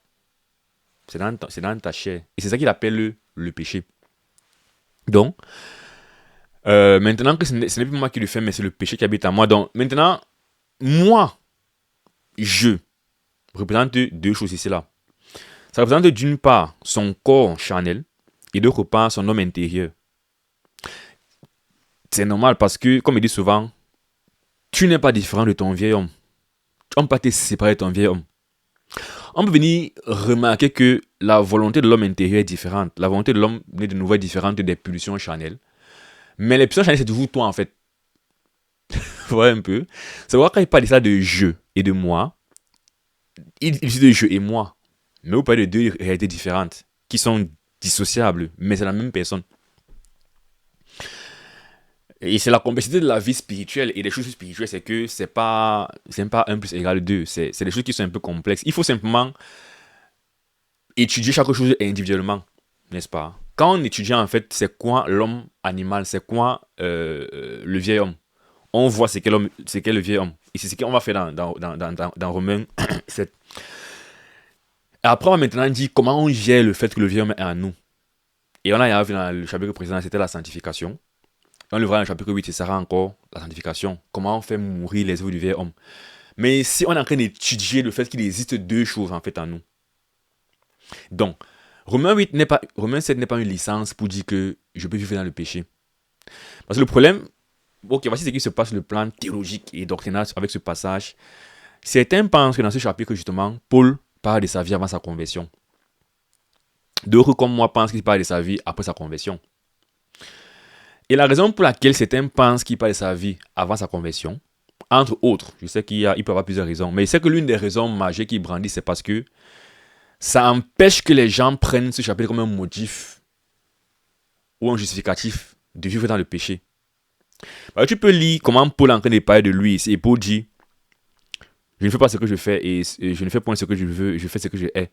Tu dis que c'est vrai. Je vis tous les jours dans la fornication et je suis comme Paul. Parce que même Paul ne faisait pas ce qu'il voulait faire. Et ça devient un peu comme une sorte de justification de vivre dans le péché. Donc du coup, les gens disaient que bon, pour fermer la bouche à l'argument là, non. Disons que c'est Paul avant sa conversion. Donc si quelqu'un me dit qu'il fait comme ça, je vais seulement lui dire qu'il n'est pas encore chrétien. Donc, ça c'est pour moi, c'est l'analyse que je fais de cette interprétation. Parce que l'autre analyse que moi je fais, c'est simplement considérer qu'ici là, Paul parle de lui justement en termes d'homme intérieur et de chair. C'est-à-dire que Paul parle de lui en termes d'homme intérieur. Donc, l'homme charnel, l'homme animal, le pécheur, il n'a pas la notion d'homme intérieur et de chair quand tu es encore charnel. Quand tu es encore charnel, comme il est en train de dire, tout ton mind en fait n'est que charnel. Vous voyez? Il n'y a pas de partie spirituelle dans ça. Il n'y a que le charnel. Mais c'est quand tu viens à Christ, qui l'Esprit de Dieu qui entre en toi, ajoute maintenant la vie. Et maintenant la partie spirituelle, homme intérieur, existe maintenant en toi. Et donc dans Romains 7, Paul parle de l'homme intérieur, dont il parle en lui des deux. C'est pourquoi il doit être après sa conversion. Mais en réalité, je ne pense pas que Paul parle de sa personne ici en réalité. Paul parle simplement de l'être humain qui s'est converti. Paul parle d'une généralité en réalité. De la notion du combat. Et ce qu'il est en train de dire, la conséquence de la régénération dans la vie de l'être humain, c'est de ça qu'il est en train de parler à mon sens ici. Ce n'est pas de son expérience personnelle. Et il veut même vous dire pourquoi, en plus, argument supplémentaire. Quand il dit que je ne fais pas ce que je fais, non. Quand il dit que je ne sais pas ce que je fais point ce que je veux, je fais ce que je hais, n'est-ce pas? Ça ressemble à la vie de quelqu'un qui est terrassé par le péché, quelqu'un qui est bouleversé par le péché en quelque sorte. Or, quand Paul décrit sa vie, en fait, avant de venir à Christ, Paul était un gars qui était irréprochable en réalité. Vous voyez? Donc, une fois de plus, quand on voit je ne fais pas ce que je fais, je ne fais point ce que je veux, on a l'image de quelqu'un qui est en train d'être malmené par le péché. Or, moi, je suis en train de dire que ce n'est pas cette image qu'il est en train de donner ici. C'est la réalité, en fait, d'un conflit interne qu'il est en train d'exprimer ici. Ce n'est que le conflit interne.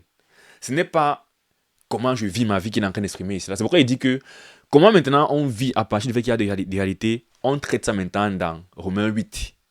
Où il va parler maintenant de vivre par l'esprit ou vivre par la chair.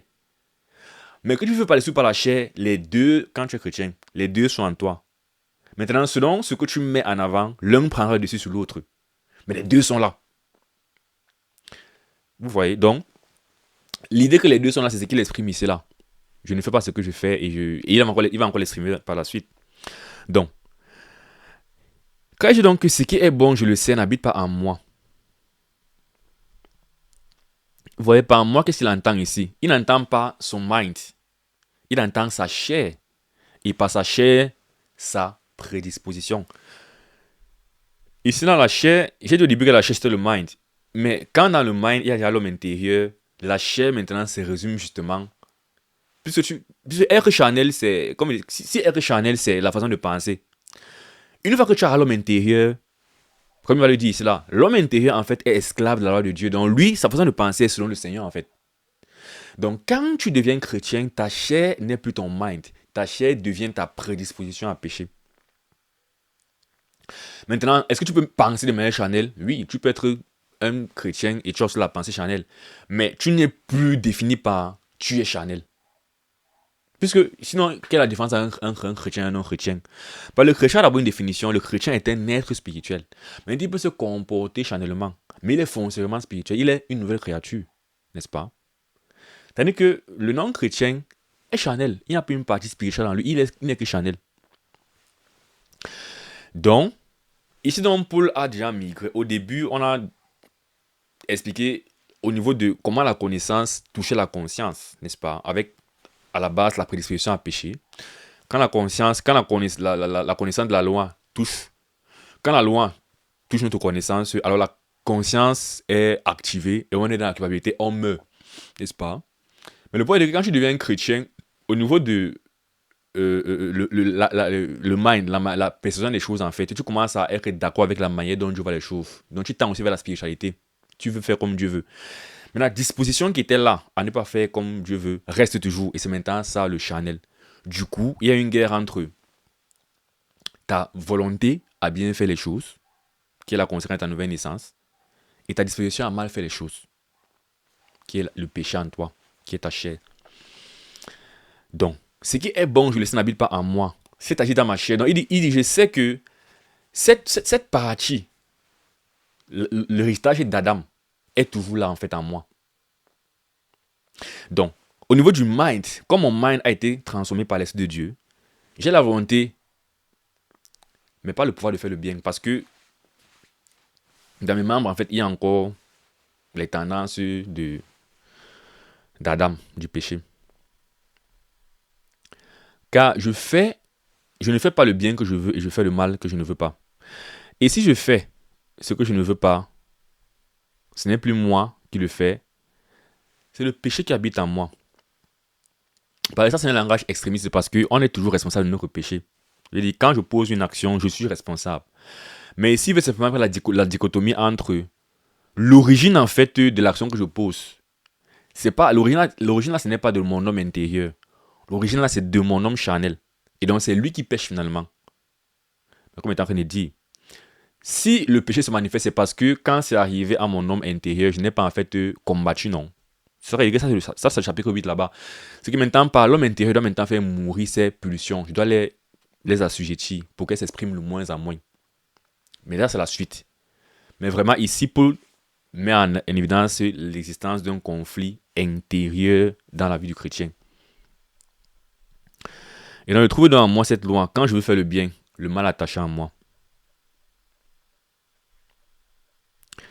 Quand je prends plaisir à la de Dieu selon l'homme intérieur. Autre argument. L'homme intérieur prend plaisir à la de Dieu. Il parle de lui, Paul. Mais en général, il parle du chrétien.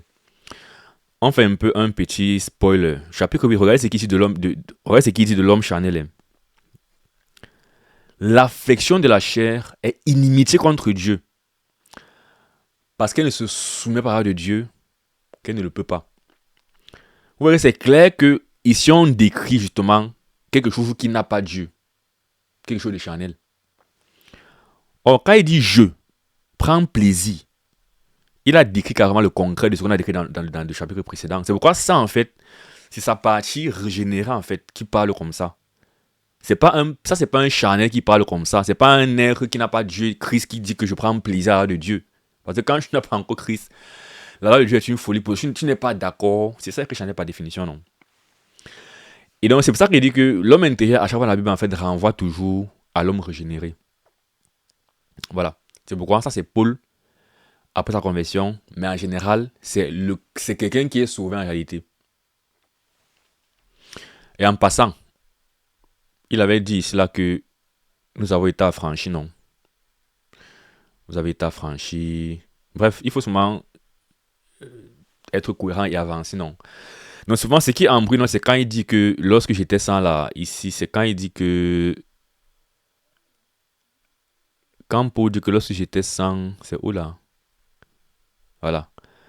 Nous donnons la chair des personnes du péché. C'est ça qui fait souvent dire que ici, Paul en fait est rentré dans sa vie avant la conversion. Mais bon, j'ai expliqué ces versets, donc je ne vais pas revenir dessus. Il illustrait simplement que la connaissance du mal amène la conscience qui a peur. Et c'est ce qu'il entendait par mot. Ok, si je fais ce qui est bien, ok, ce qui est bon, je le sais, n'habite pas en moi, c'est-à-dire dans ma chair, j'ai la volonté, le pouvoir de faire le bien. Ok. Car je ne fais point ce que je veux et je fais le mal que je ne veux pas. Et si je fais ce que je ne veux pas, ce n'est plus moi qui le fais, mais c'est le péché qui habite en moi. Donc n'allez pas dire que quand je pêche, c'est pas moi qui pêche, il y a un sauveur, c'est le péché qui pêche. Non, quand tu pêches, c'est toi qui as péché. Une fois de plus, on verra sur le chapitre suivant comment il ne faut donc pas laisser que les pulsions du péché. Et ici, par le péché, il entend la disposition à se rebeller à Dieu. Qui est différent du péché quand j'exprime, quand je fais un mensonge, ça c'est moi qui pêche. Mais je pêche parce qu'il y a d'abord le péché en moi, la disposition à désobéir à Dieu. Qu'est-ce qui se passe quand tu es tenté? L'idée vient d'avoir dans la tête. Et c'est là que le combat commence. Si tu dis que je ne ferai pas ça, tu n'as pas péché. Mais quand tu dis, ah, je peux un peu faire, et que tu finis par faire, là maintenant, le péché t'a suscité à commettre un péché. Et là, tu es responsable de cela. C'est pourquoi il dit, quand il dit, si je fais ce que je ne veux pas, ce n'est plus moi. C'est le péché qui habite en moi. Ici, il est en train de dire, l'origine en fait de ce que je peux faire de mal n'est pas de l'homme intérieur, mais du péché. Et on verra dans la suite que. Et donc là, il y a donc l'idée d'esclavage, n'est-ce pas? Bon, continuons simplement. Je trouve dans moi cette loi, quand je fais le bien, le mal attaché à moi. Voilà. Mais je vois dans mes membres une autre loi qui lutte contre la loi de mon entendement. Vous voyez encore le mot entendement. Cet entendement, qui est cet homme intérieur, qui prend plaisir, c'est l'homme régénéré. Ça, c'est un chrétien. C'est l'entendement, l'esprit, le mind, n'est-ce pas? Mais sauf que au niveau conscient, il y a ça qui vient comme ça. Au niveau maintenant des dispositions, je vois une lutte qui se passe. Donc, je vois dans mes membres une loi qui lutte contre la loi de mon entendement et qui me rend capable du péché qui est dans mes membres, ma chair. Et il y a maintenant cette impression de c'est impossible pour moi en fait de ne pas avoir ce péché, ces pulsions qui sont là. Donc je suis misérable. Misérable que je suis. Qui me délivrera du corps de cette mort? Donc la solution, pour dire que c'est pas que comme Paul était, c'est pas que Paul était dans la chair et quand il est venu maintenant en Christ, il n'a plus ce combat-ci. Ce combat est le combat de la réalité que le péché, on va toujours devoir combattre le péché jusqu'à ce qu'on quitte du corps. C'est ce qu'il est en train de dire. Il faut sortir de ce corps pour ne plus avoir ces pulsions et ces combats. Tant qu'on est dans ce corps, il y aura ces combats. La différence, c'est que celui qui va se sanctifier va diminuer l'intensité du combat. Ou bien va moins laisser que la chair s'exprime. Donc l'assujettissement, non. Donc il y aura toujours le combat, mais c'est comme si sur une échelle de 1 à 20, tu fais qu'il s'exprime seulement jusqu'à 2. Celui qui ne marche pas par l'esprit va laisser que la chair s'exprime jusqu'à 15. Et c'est un problème. Et ça a des conséquences. Donc le but de la marche chrétienne est de dire que bon, je vois la chair s'agiter comme ça, je vais la restreindre jusqu'à, elle va seulement s'exprimer au niveau 2. Façon de parler, ou même au niveau 0. Bon, ça me peut que 0 parce que ça voudrait dire que je n'ai plus de combat, mais il y aura toujours un combat.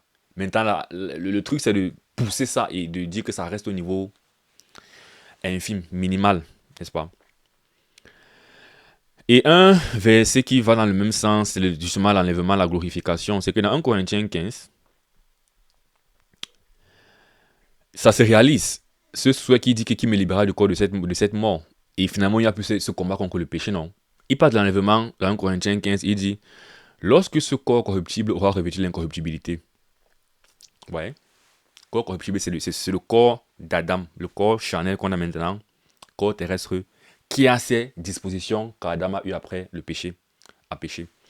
Mais lorsque ce corps corruptible aura revêtu l'incorruptibilité, et que ce corps mortel aura revêtu l'immortalité, alors s'accomplira la parole qui est écrite, la mort a été engloutie dans la victoire. C'est là que, littéralement, la mort on sera complètement libre de tout ce qui est mort, péché problématique, n'est-ce pas? Alors c'est là que va s'accomplir dans l'enlèvement autour de Christ. Ô mort, où est ta victoire? Ô mort, où est ton aiguillon? L'aiguillon de la mort, c'est le péché. Et la puissance du péché, c'est la loi. Consistant, c'est ce qu'il disait depuis, non, que la puissance du péché, c'est la loi. C'est que quand je comprends la connaissance, ça booste encore le péché en moi. Mais tout ça est rattaché finalement au corps qu'on a maintenant. Donc c'est pourquoi même si on est né de nouveau à l'intérieur, l'homme intérieur est renouvelé, il y aura donc toujours le combat qui est lié au corps dans lequel on est, un corps qui est charnel.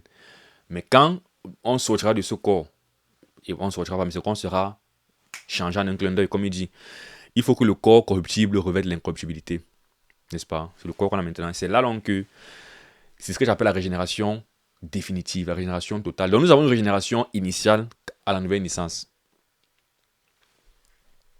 Voilà et voilà. Donc, pour finir, grâce soit rendue à Dieu par Jésus-Christ notre Seigneur. Ainsi donc, moi-même, je suis par l'entendement esclave de la loi de Dieu. Esclave de la loi de Dieu. Par l'entendement. Entendement, homme intérieur, esprit, mind, cœur. Mais je suis par la chair. Esclave de la loi du péché. Ça veut dire que je ne pourrais jamais empêcher que ma chair ait des pulsions charnelles. Ma chair est esclave des pulsions charnelles, la tendance d'Adam. C'est la nature humaine en fait. Je ne peux pas l'enlever de moi. Mais à l'intérieur de moi, il y a aussi une autre puissance qui est l'entendement spirituel, l'homme intérieur. Je relis encore ça. Romains 8. Un homme charnel ne peut pas dire ce que Paul a dit là. Parce que l'homme charnel ne peut pas en fait être esclave de la loi de Dieu. Il est inimitié. Il ne se soumet pas à la loi de Dieu. Il ne se soumet pas. Donc c'est impossible d'être charnel et d'être esclave de la loi de Dieu. Donc pour dire la phrase ici, je suis esclave d'entendement, tu dois être en fait un chrétien né de nouveau. Donc c'est pourquoi il dit, c'est pas Paul avant sa conversion et tout ça. C'est Paul qui exprime plutôt que quelqu'un qui est né de nouveau en fait a un conflit interne en réalité. Et au chapitre suivant, il va maintenant commencer à dire que bon, mais comme il disait, la régénération initiale nous donne déjà en fait de pouvoir sortir de l'expression de notre pulsion charnelle. Ça nous donne la force de combattre ces pulsions charnelles. Ça ne veut pas dire qu'elles n'existent pas. Elles existent. C'est ce qui décrit au chapitre 7. Mais elles peuvent être assujetties par l'esprit de l'homme intérieur. C'est ça l'objet du chapitre 8. Voilà. Sur ce, c'est la fin de ce chapitre, fin de cette vidéo. Dis-moi ce que tu en penses dans les commentaires. Si tu arrives jusqu'à la fin de cette vidéo, sois béni par cette parole. Je prie que le Seigneur continue à nous éclairer et à nous fortifier. Parce que maintenant, il s'agit de... C'est vraiment un combat, quoi. Les pulsions, la sanctification, c'est derrière toute la vie chrétienne. Donc, et c'est par sa grâce. Il nous a aidé avec le don du Saint-Esprit, qui fortifie l'homme intérieur. Et puis, il nous a demandé de faire notre part, qui est de nourrir le Saint-Esprit par la parole, la prière, la méditation. Et la chair combat, dont on a besoin qu'il nous soutienne dans tous les cas. Donc, que le Seigneur nous fortifie dans cela. Parce que le but aussi n'est pas seulement de lire ces choses, mais c'est que on intègre ces réalités qui peuvent être abstraites ou pas, en fonction de votre vécu, mais que ça puisse impacter notre vécu concrètement. Voilà, on se retrouve dans la prochaine vidéo. Que Dieu te bénisse. D'ici là, porte-toi bien.